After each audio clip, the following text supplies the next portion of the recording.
Hello guys, welcome back to this Python tutorial series. In today's series we are going to discuss on Python operators, and as you can see we have up to 6 operators in Python. And the first one is the arithmetic operators, which has the plus sign, the minus, the multiplication, the division, the raised to power, the modulus, and the floor divisions. So I believe you already know how to use some of these operators already, and I'll be showing you how we can use the raised to power as well as the floor division and the modulus. So without wasting much of our time, let's get started. So let's say I have two variables s and y, which has the value 4 and 3. Then I want to print them. I want to print the modulus. Let me raise them to a particular power. So when I say 4 asterisk 3, what I'm saying is that 4 in 3 places, multiply 4 in 3 places, 4 times 4 times 4, then the result. That is what it means. Just like in Excel, if you are using this, so that's what we use them for. And then the floor division and the modulus, which I believe you have not used before, but the addition, subtraction, multiplication, I believe you know the functions already. So once I divide the number like this, you see that the number is a kind of, when you divide 4 by 3, there will be a remainder, one remainder, some numbers. So if I run this now, save this code, and I run it,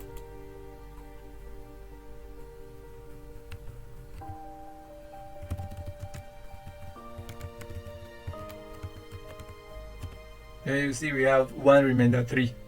So what the modulus does for us in this case is that the modulus will only return the remainder, and at times it may not return them in this form 0.333. It may just assign the memory for them equal, like 1 or 2 or so on, it depends. And then the floor division will return this 1, only the integer part, while the modulus returns the fractional part. So let's say I'm using the modulus here. Let's say if possible, let me maybe use the variables. It's easier for me in case I want to make changes to them. So now I'm using the modulus, and then when I run this code, then you see it returns 1 for me. It assigns the memory to it and return 1. And then when I use the floor division, it will still return 1 too, because you know when you divide it, it's 1 1 1. Let me clear my screen.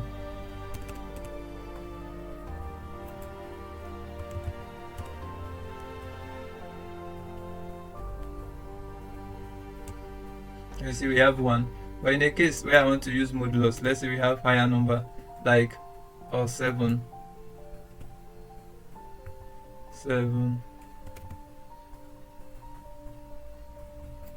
and then I used modulus in between, floor division in between, and then run my code.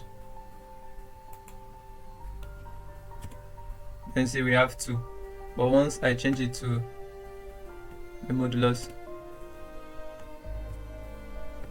save,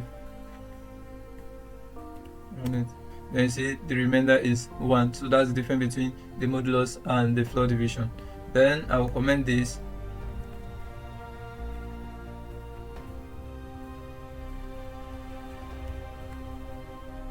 possibly copy them in case I may need them. Then the next one we are going to see is the assignment operators. Assignment operators helps us to assign a value to a variable, and let's see how we can do that. Let's say now already the first assignment operator we have there is the equal to, and as you can see it, we are using the equal to here to assign this variable x to the value of 7. And aside from that, we also have plus equal to, and then minus equal to, and then asterisk equal to. What this does is, for instance, let's say we have a variable x already, and then the x, we want to update the value and add 3 more to it. Let's say we want the s to become 10, we want to add 3 more to it. So once I set it in this form and then print s, you see that I'm going to have 10 and not just 7.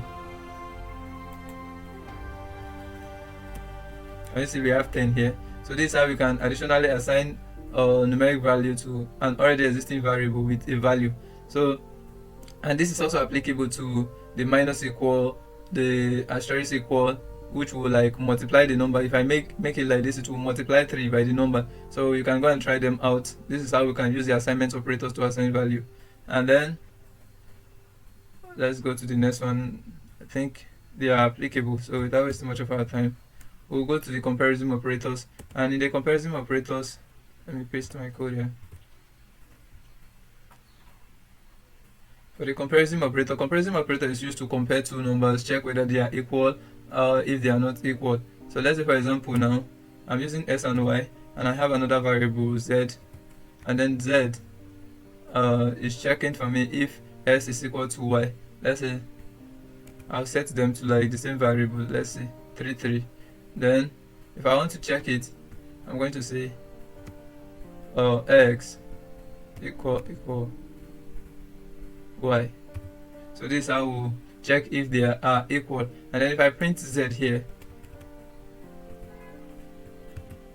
if the numbers are equal, it's going to print true for me. If they are not equal, it's going to print false for me. So let's see again what will happen. So you can see we have true because the two numbers are equal. But let's say, for instance, they are not equal, and then let's rerun the code. You see we are getting false. So this is how we can use the comparison operator, and this one is used for in a case where you are checking for non-equality. If I use this now in this my case, it's going to return true for me because they are not equal. So once I use it, save, and then run the code, then you see that it's returning true for me. But in a case where they are equal, it's going to return false for me. This is returning false for me. So this one is the equal, this is not equal, this is greater than, this is less than, this is greater than or equal, and then this is less than or equal. So let me use one of those greater than or less than for you as an example again, then we'll move forward. So if I have a number like this, let's say I have x to be 4, I can say s is greater than y. Let me add some space there. I can say that s is greater than y, and then save it. And when I run the code now, it will print true for me because s is truly greater than y. But in a case where they are equal, it's going to print false for me. So if they are equal, I'm going to get a false. So if I want to check if s is greater than or s is equal to, I'm going to put equal to, and mind you, don't put equal to behind. If I put equal to behind like this, it's going to return error for me because what I'm saying is equal greater. So when I run this code now, you see it's going to return error for me. So what you're going to do is when you're putting it, make sure your equal to is at the front of your greater than. It's just like English, s is greater than or equal to, you understand, to y. So when you put it in this form, you run it and you don't have any error, and it's also applicable to less than. So I'm going to get true in this case. So this is how we can use the comparison operator, and I believe you all understand.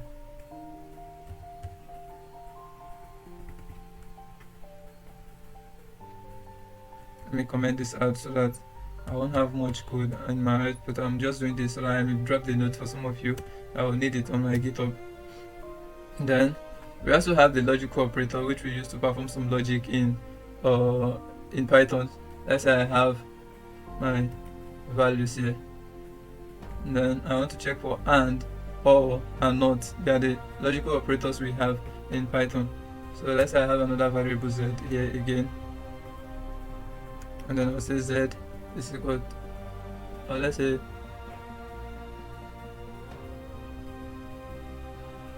let me make it in this form. Let's say all of the three are equal. We have 7 and we 37 here too. Let's say these are days of the weeks for each particular week. Let's say this week 1, week 2, week 3, with 7 days each. So now I'm going to check, let's say W is the week, I'm going to check if they are equal. So if I say x is equal to y and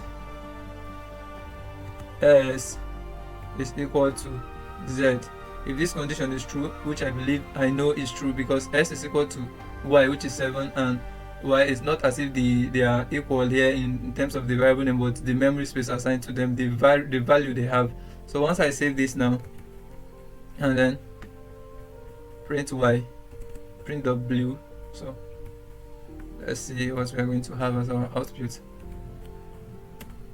Then see we have true. But in the case where 1 fails, Let's say this one is equal to 5.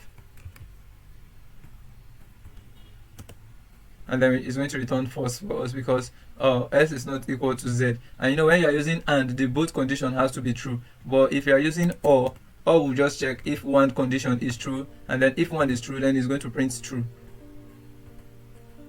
And you see, it's returning true even if the both condition is not true. But so far one condition is true, it's going to return true. In a case where or will return false is in a case where both conditions are false.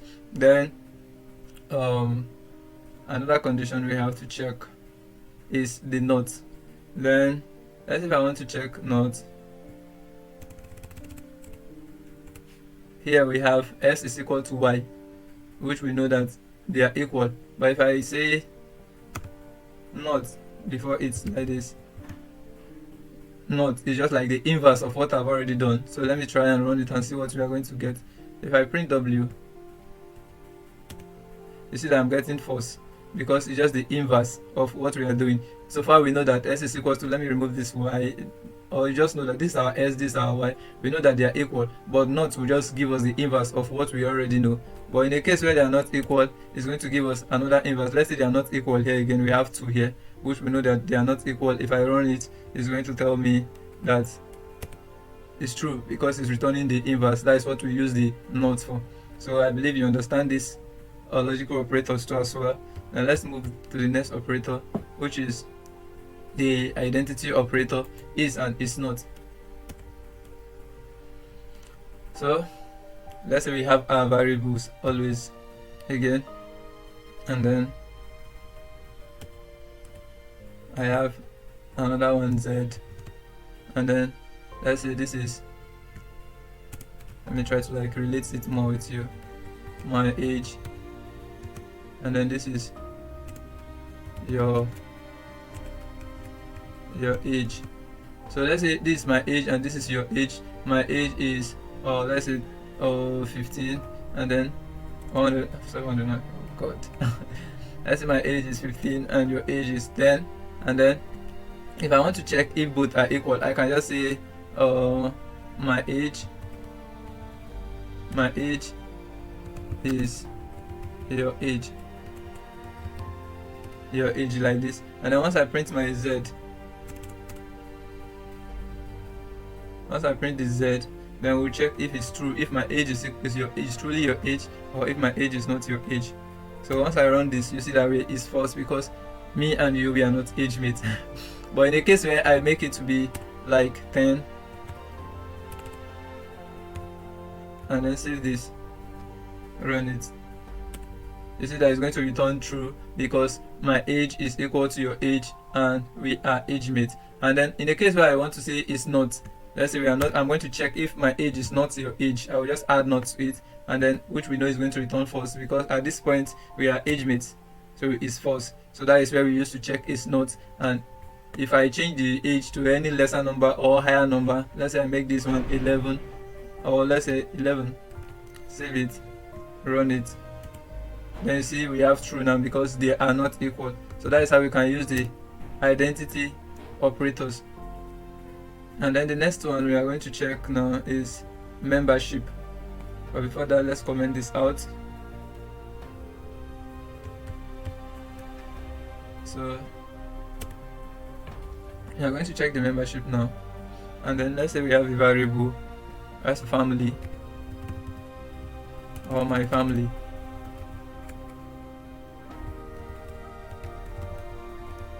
And then my family is equal to a set of people.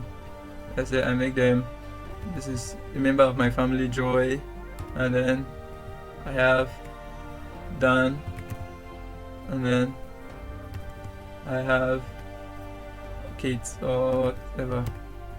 So I have like three members in my family. So I want to check whether membership, whether another person is a member of my family or is not a member of my family. So now I can use the membership operator to test that. So let's say I have check or test as a variable, and then say quote, and then I'll say Emmanuel in my family. Then if I run this, it's going to tell me true or false. a boolean result. That's what I'm expecting. So, oh, I did not print it.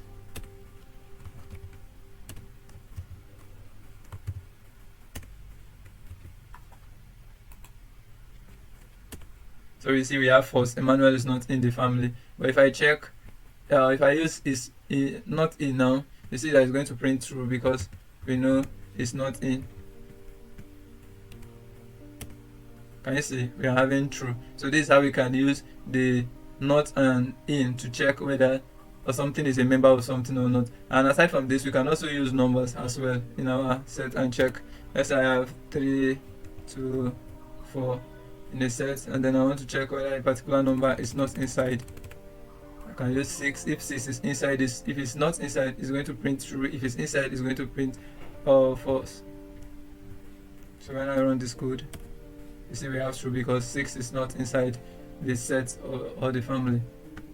So let's comment this out, or let me just leave it the other way so that then one is more readable. So once I save it, then the next one is bitwise operators, and bitwise operators is used to compare binary numbers together, and I believe this is a bit higher than your level, so I'm not going to talk about this in this tutorial. But let's say in my intermediate tutorial or advanced tutorial, we are going to see how we can use this bitwise operator. So for now, just know that a bitwise operator is used to compare two binary numbers. And then the last thing we are going to discuss today is operator precedence. Precedence. So which is the order which Python executes these operators, and the parenthesis is first, after parenthesis raised to power, after raised to power multiplication, after multiplication division, after division floor division, after floor division modulus, and plus minus. That is the order which Python will execute this program in the program where they used all of them together. Let's say for example now I have a simple program. Let's say print, and then in the print, or let me save it to a variable to ease this. And then I say 2 plus 1 in a variable, and then after that I'll put plus here, and then 2 or 1 plus 1, and then plus, sorry, I'm trying to see where I can use multiplication. 2 times 2. So if I have this all together and I run this code now, we are going to see the one that Python is going to execute first and the one is going to execute last. So let's print our x out. Save.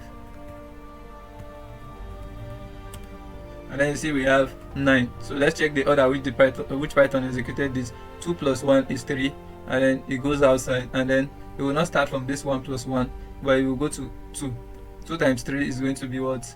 It's going to be 4, and then 4 plus 3 is 7. Then 1 plus 1 is going to be 2. 7 plus 2 is 9. That is the order which Python executed this code. The bracket first, the multiplication, and then the addition. So this is what we mean by operators precedence. So I believe you understand a lot from this tutorial, but if you don't understand, or if my belief is wrong, please drop your question or the area where you don't understand in the comment box below. Thank you for joining me in this tutorial. Please feel free to like, share and subscribe.